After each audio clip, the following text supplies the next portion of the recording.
I have a great book for you, Orwigsburg. I hope you're ready for the Snatch-a-Book. Who's Stealing All the Stories? By Helen and Thomas Docherty.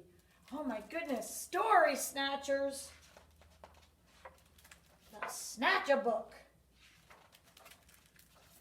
One dark night in Burrow Down, a rabbit named Elizabeth Brown found a book and settled down when a Snatch-a-Book flew into town. In every house, in every bed, a bedtime book was being read. Tales of dragons spitting flames, witches playing spooky games, pirates on the seven seas, princesses trying to sleep on peas. And every child in every bed listened hard to each word said. Elizabeth Brown at number 3 was reading quite contentedly. Her curtains opened just a chink. She barely had a chance to blink. Her storybook just disappeared. Eliza found that very weird. The little owls on Mama's lap were quite surprised to hear a tap against their bedroom window glass. Tap, tap! The noise came really fast. Before they'd even looked around, the book was gone without a sound. The wind blew wild across the sky. The smallest squirrel heard a cry. "What's that?" she whispered to her dad. But then, and this was really bad, before they had a chance to look, she'd lost her very favorite book.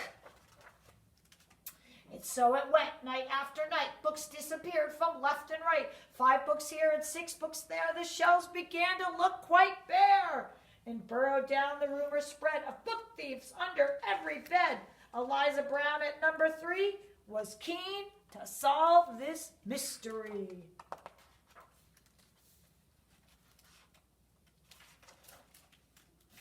She planned one night to lie in wait and use a pile of books as bait. Long hours passed without a peep. She'd nearly fallen fast asleep. And suddenly, Eliza heard a flap of wings, a bat, a bird. Eliza saw a shadow loom, enormous, right across her room. What kind of monster could it be? Eliza thought, "Oh, you don't scare me." And yet her heart was beating fast. She'd have to face the thief at last. She threw the window open wide and shouted to the thing outside, "Stop stealing all our books right now! Just give them back. I don't care how." "I'm sorry," came a little voice. "I really am. I had no choice." Eliza looked down in surprise. She couldn't quite believe her eyes. "So who are you and what's your name?" The creature hung its head in shame. He mumbled with a mournful look, "I'm just a little Snatch-a-Book." Eliza nodded solemnly and sat the creature on her knee. "You just can't come and help yourself to every book on every shelf." A tear rolled down the creature's eye, and softly he began to cry. "I know it's wrong, but can't you see?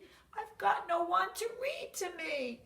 Eliza sighed. He looked so sad. If he had just a mom or dad to read him stories every night, well, then he might behave all right.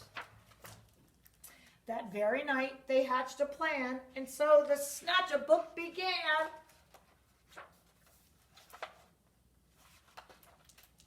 To give back all the books he'd picked, Eliza Brown was very strict. Then, trying hard to prove himself, he stacked them neatly on each shelf. And then he'd made his full amends. Eliza called on all of her friends and told them how he'd worked all night to turn a wrong into a right. And now each night in Burrow Down, as darkness falls upon the town, in every house and every bed, a bedtime book is being read. And if you take a closer look, you might just see the Snatch-a-Book perched happily on someone's bed, listening hard to each word said. Who doesn't want to snatch a book and read a great bedtime story? Nighty-night.